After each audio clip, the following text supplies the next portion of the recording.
I'm a survivor. I'm not gonna give up. I'm not gonna stop. I'm gonna work harder. I'm a survivor. Ya, Assalamualaikum warahmatullahi wabarakatuh. Selamat pagi teman-teman semua. Perkenalkan, nama saya Salman Akifari. Saya di sini akan memandu acara Zoom Talk Show yang bertemakan adiksi game online, dampak dan strategi sehat bermain game. Sebelum semuanya dimulai, izinkan untuk kakak-kakak pembicara untuk mengenalkan eh, dirinya masing-masing. Kakak-kakak dipersilahkan.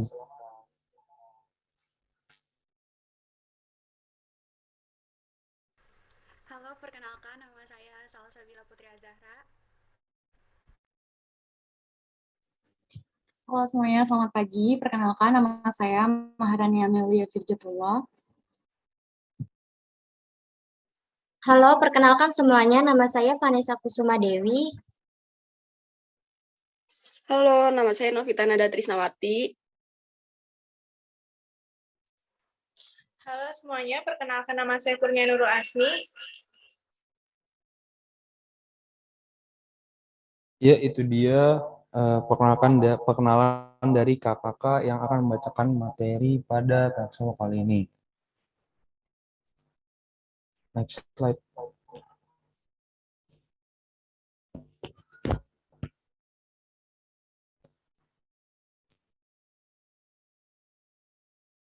Oke, jadi di sini kita tuh akan ngebahas tentang yang pertama tuh ada definisi adiksi game online.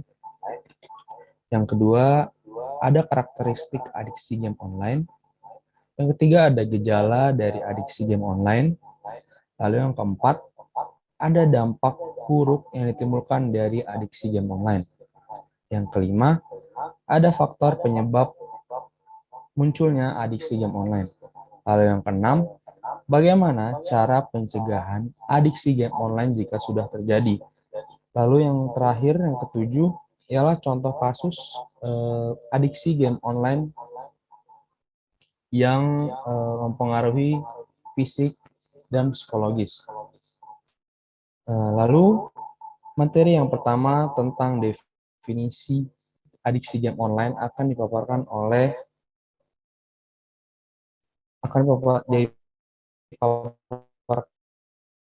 pembicara. Kakak persilahkan.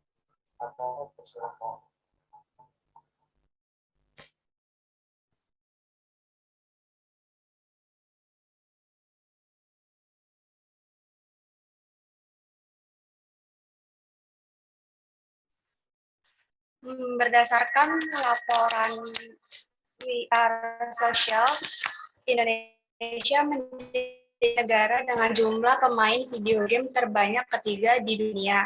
Laporan tersebut mencatat ada 94,5% pengguna internet berusia 16-64 tahun di Indonesia yang memainkan video game per Januari 2022. Pada tahun 2018, WHO mengklasifikasikan kecanduan game sebagai gangguan mental pada laporan International Classification of Disease edisi 11 ECD. Dengan demikian, kecanduan game resmi masuk sebagai gangguan kesehatan jiwa.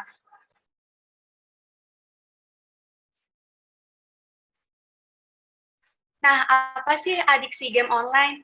Adiksi game online itu ketergantungan individu secara berlebihan terhadap game online dengan ingin melakukan secara terus-menerus yang akhirnya menimbulkan efek negatif pada fisik maupun psikologis individu.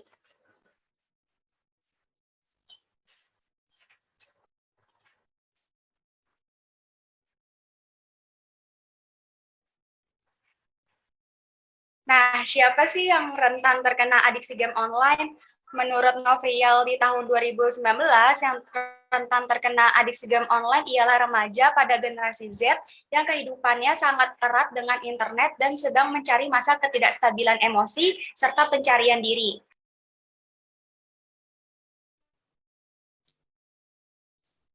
Eh,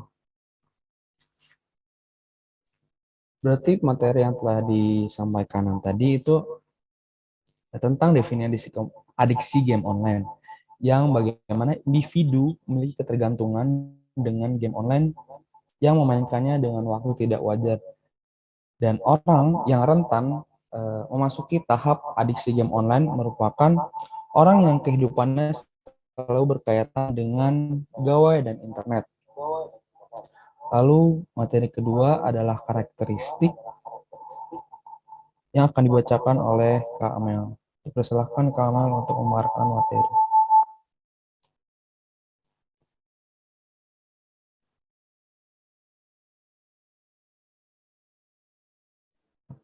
Oke, selanjutnya karakteristik adiksi game online yaitu merasa terikat dengan game online seperti memikirkan mengenai aktivitas bermain game online sebelumnya atau mengharapkan sesi bermain game online berikutnya. Yang kedua itu ada merasakan kebutuhan untuk bermain game online dengan jumlah waktu yang terus meningkat untuk mencapai sebuah kepuasan. Yang ketiga itu ada secara berulang membuat upaya-upaya untuk mengendalikan, mengurangi, atau berhenti bermain game online namun tidak berhasil. Yang terakhir itu ada merasa gelisah, depresi, atau lekas marah ketika mencoba untuk mengurangi atau berhenti bermain game online.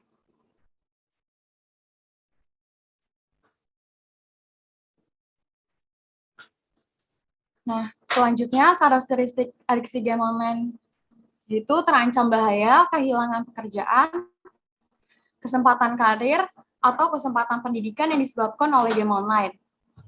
Berbohong terhadap anggota keluarga, terapi orang lain, untuk menyembunyikan seberapa jauh keterlibatan dengan game online. Yang keempat itu bermain game online sebagai suatu cara untuk melarikan diri dari masalah-masalah atau untuk mengurangi suatu kondisi perasaan yang menyusahkan. Seperti contohnya misal perasaan-perasaan tidak berdaya, bersalah, cemas, dan depresi. Nah, yang terakhir ini mengalami gangguan tidur atau perubahan pola tidur akibat penggunaan internet.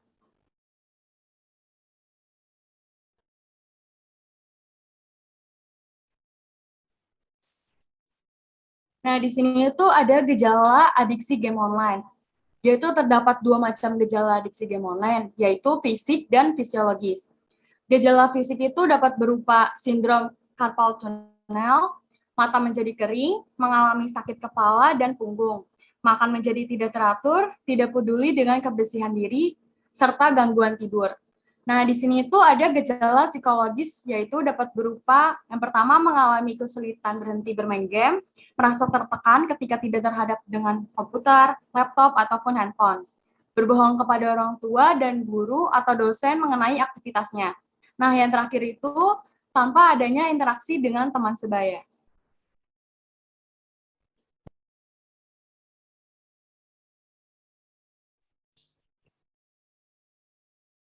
Oke, berarti menurut materi yang disampaikan oleh Kak Amel itu karakteristik orang yang sudah berada di tahap adiksi game online cukup banyak. Jadi orang sudah masuk karakteristik adiksi game online merasa sangat bergantung atau keterikatan dengan game, sehingga ketika tidak bermain game di satu waktu, membuat individu tersebut gelisah. Lalu di gejala adiksi game online, terbagi menjadi dua, yang terlihat secara kasat mata atau fisik, dan juga ada yang secara psikologis, dapat dirasakan namun tidak dapat dilihat. Lalu materi yang selanjutnya tentang dampak dan faktor penyebab akan dipaparkan oleh Kak Vanessa. Kak Vanessa, dipersilakan. Oke, di slide ini ada dampak buruk dari adiksi game online. Yang pertama itu kesehatan mata jadi tergantung. Misalnya matanya jadi buram, terus berbayang, jadinya mengakibatkan minus. Kedua, menurunkan tingkat konsentrasi. Misalnya pas lagi belajar, pikirannya ke arah game terus. Yang ketiga, dapat memicu gangguan mental atau gaming disorder, yaitu gangguan yang dikarakteristikan dengan ketidakmampuan suatu individu dalam mengontrol penggunaan internet atau video games dalam hidupnya. Yang keempat, menarik diri dari kehidupan sosial atau kurang bersosialisasi. Jadi si individu ini lebih tertarik buat mainan game dibanding main sama teman-temannya, seperti jalan-jalan. Yang kelima, dapat membuat pribadi jadi lebih agresif atau berperilaku kasar. Yang keenam, menurunnya nilai akademis. Contohnya, gara-gara kebanyakan main game jadi malas belajar, nilainya pun jadi turun. Yang terakhir atau ketujuh itu, menurunnya sistem kekebalan tubuh. Jadi lupa makan, ditambah begadang karena keasikan main game.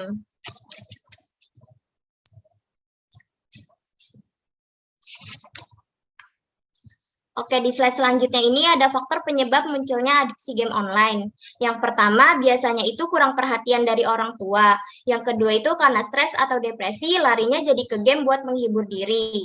Yang ketiga itu kurang kontrol dalam bermain game, jadinya main game aja terus. Terus yang keempat itu ada kurang kegiatan, lebih mending untuk bermain game karena menyenangkan. Yang keempat itu bisa juga dari faktor lingkungannya, misalnya dari teman sebayanya. Yang terakhir itu karena faktor pola asuh dari orang tuanya yang biasanya membiarkan anak buat bermain game sesuka hatinya.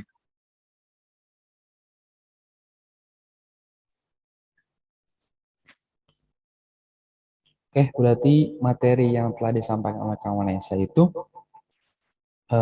materi terkait dampak buruk yang ditemukan oleh adiksi game online.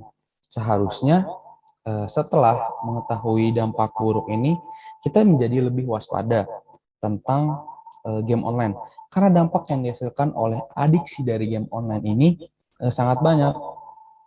Lalu, yang harus kita perhatikan lagi tentang faktor penyebab. Faktor penyebab ini karena mungkin saja dari salah satu poin yang tadi disebutkan, bisa jadi penyebab kita menjadi adiksi game online.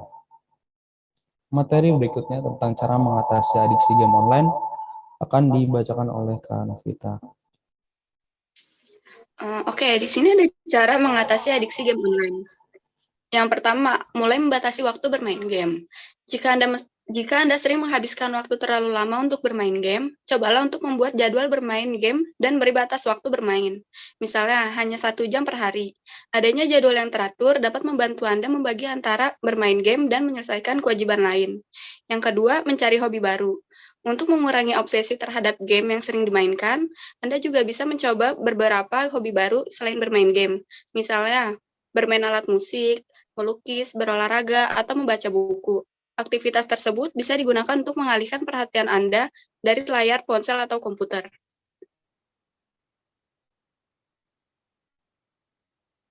Yang ketiga, meletakkan perangkat game di luar kamar tidur. Kamar tidur seringkali menjadi tempat yang nyaman untuk bermain game online. Jika sudah kecanduan, Anda mungkin bisa menghabiskan waktu berjam-jam hingga larut malam untuk bermain game di kamar. Untuk mengatasi kecanduan game online, sebaiknya letakkan perangkat yang digunakan untuk bermain seperti ponsel, komputer, atau konsol game di luar kamar tidur. Yang keempat, menjalani psikoterapi. Jika cara-cara di atas tidak berhasil mengatasi masalah kecanduan game online, Anda perlu berkonsultasi ke psikolog atau psikiater. Untuk mengatasi masalah tersebut, dokter atau psikolog mungkin akan memberikan psikoterapi.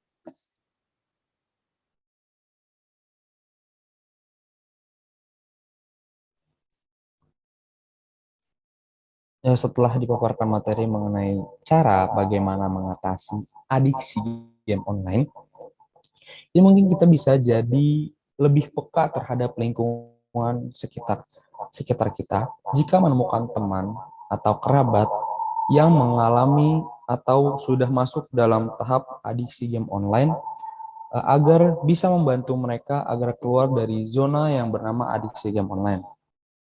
Lalu selanjutnya, materi tentang strategi sehat bermain game-nya akan dipaparkan oleh Kak Kurnia.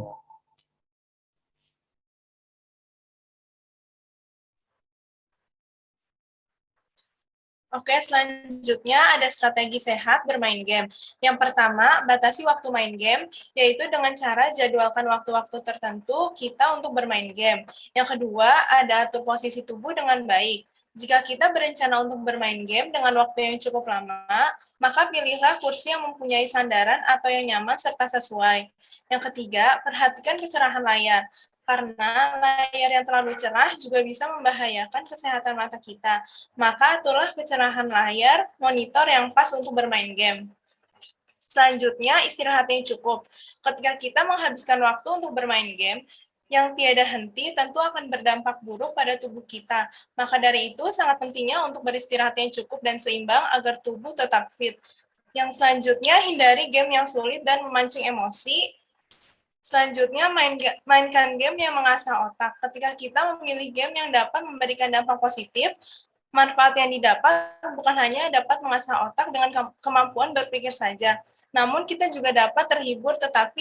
Jika kita tidak memilih game yang jika kita tidak memilih game dengan baik, maka akan membuang waktu saja.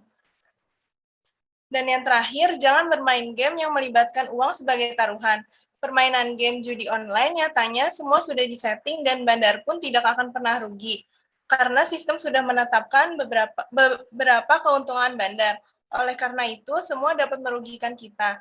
Karena selain dosa, main game judi juga bisa membuat kita lupa waktu, lupa keluarga, dan pastinya lupa sama Tuhan.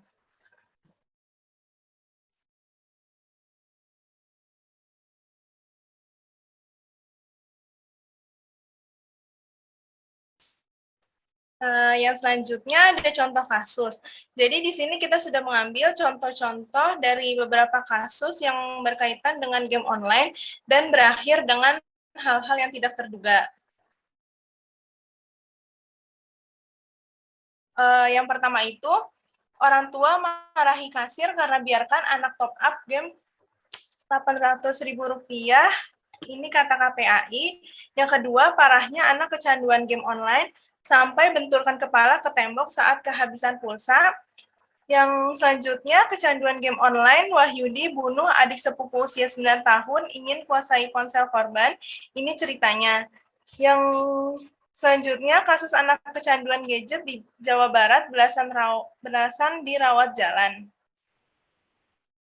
Dari beberapa contoh kasus-kasus yang sudah disebutkan tadi, nyatanya berlebihan dalam memainkan atau menyikapinya dalam bermain game online bisa mengakibatkan suatu kejadian yang buruk dapat terjadi. Bahkan kita dapat membahayakan keluarga kita sendiri yang sebetulnya sangatlah tidak wajar ketika kita menyakiti mereka hanya karena pengaruh dari game online saja. Maka dari itu, penting bagi kita untuk mengetahui bagaimana dampak buruk serta bahayanya seseorang yang telah kecanduan game online agar kita tetap dapat mengontrol jika kita sewaktu-waktu mengenal atau memulai bermain game online.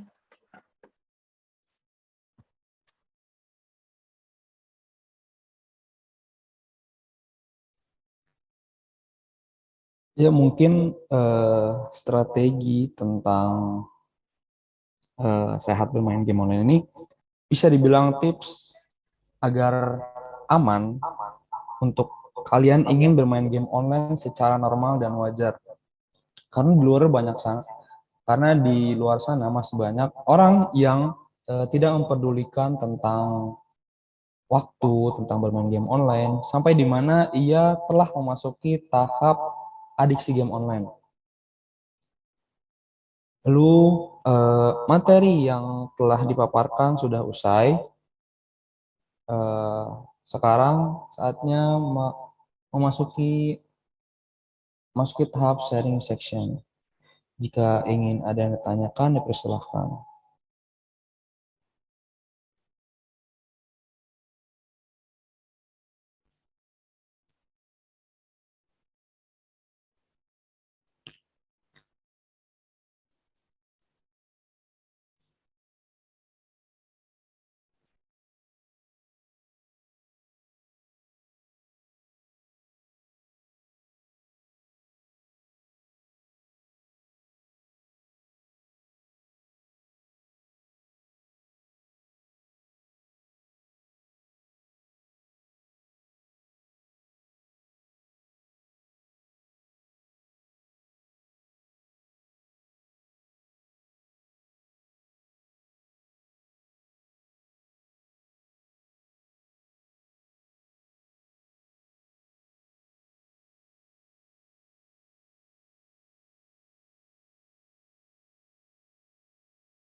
Ya, saudara Didik ingin bertanya.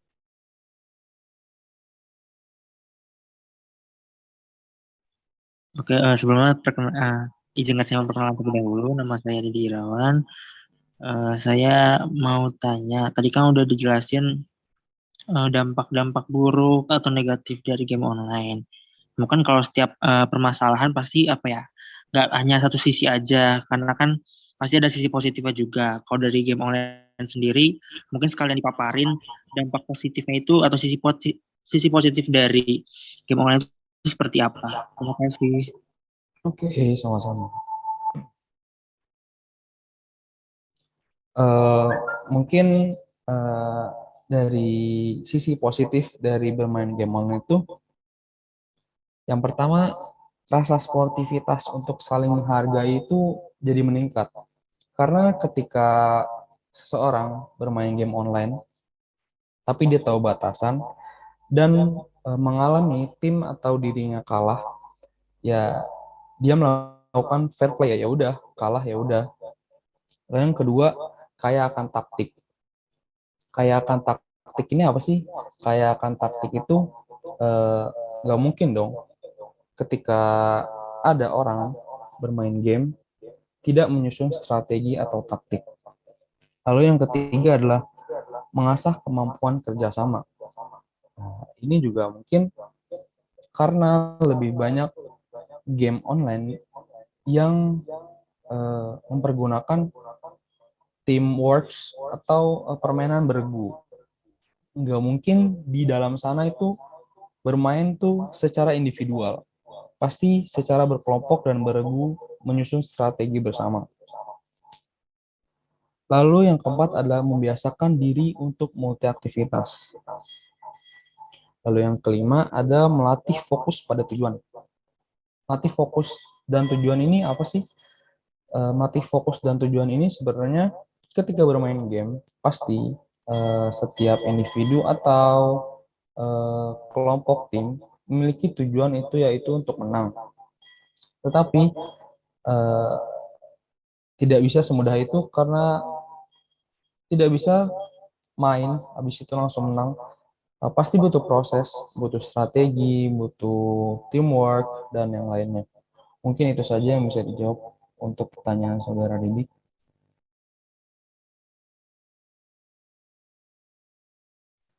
Dapat dimengerti, terima kasih. Sama-sama. Untuk pertanyaan saudara Salsa,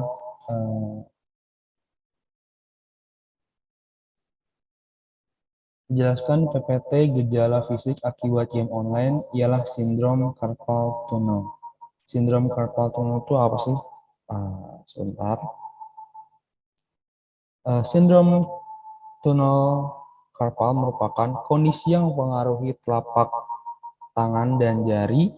Kondisi ini dapat membuat pengidapnya mengalami sensasi rasa kesemutan, mati rasa, dan juga seperti tremor. Mungkin itu yang bisa dijelaskan tentang carpal tunnel syndrome. Apa bisa dipahami?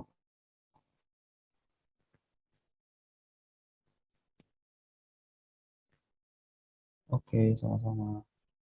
Mungkin ada yang ingin bertanya lagi?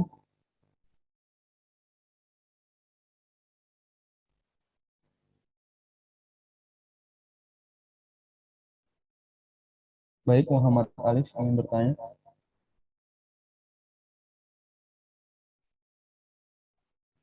Oke, perkenalkan nama saya Muhammad Alif. Saya dari Fakultas Teknik Industri Bayangkara. Saya ingin bertanya. Izin bertanya ya, Kak? Ya. Oke. Yang kita tahu kan pengaruh dunia e-sport di Indonesia itu kan cukup besar ya.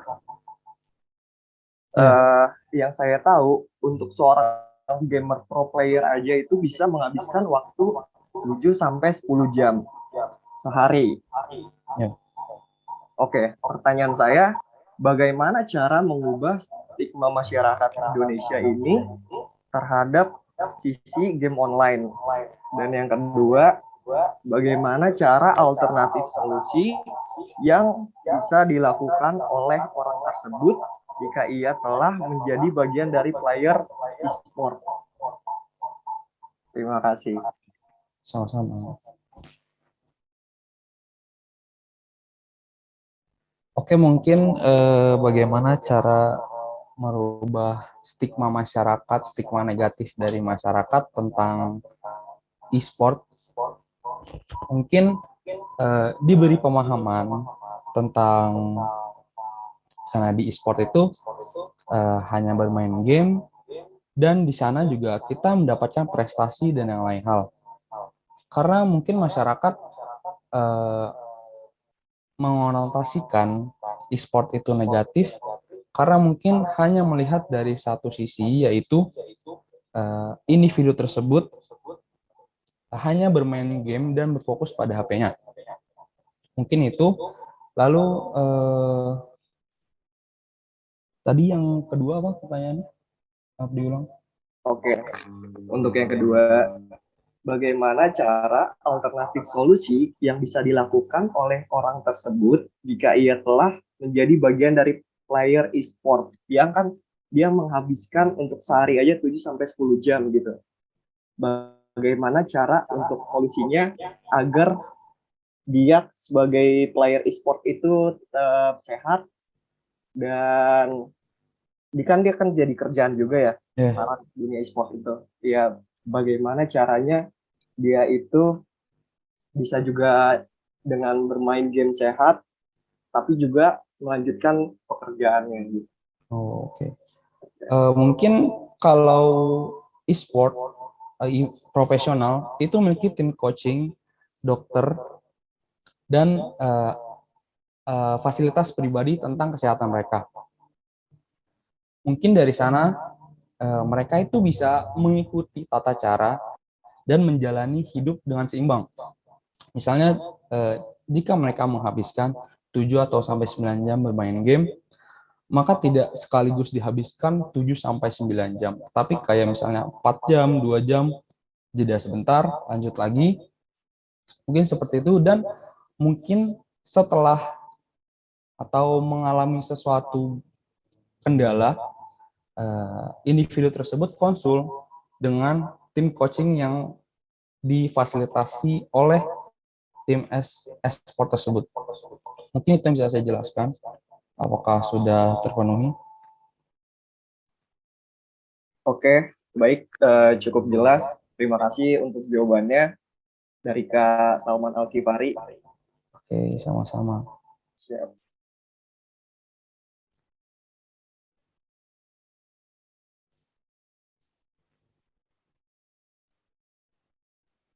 Mungkin ada yang ingin bertanya lagi?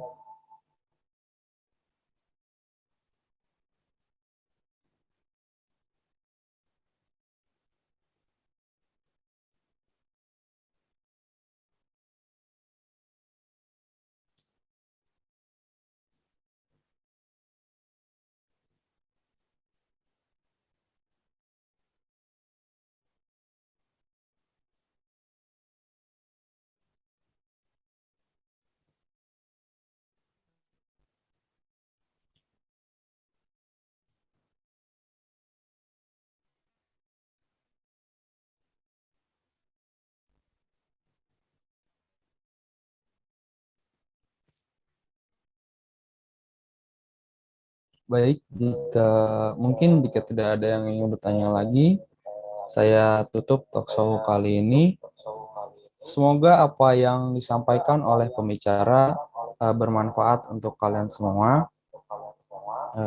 Saya Salman Al-Kifari selaku pemandu acara pamit mengundurkan diri. Saya ucapkan sekali lagi terima kasih, dan saya ingin suatu quotes. Menciptakan perubahan baru memang tidak mudah, tapi janganlah pernah menyerah. Ketika Anda masih mampu berusaha lagi, tidak ada kata berakhir sampai Anda berhenti mencoba. Berikut pernyataan dari Brion Dyson. Mungkin sekian talkshow kali ini, saya akhiri. Sekian, terima kasih. Assalamualaikum warahmatullahi wabarakatuh. Terima kasih.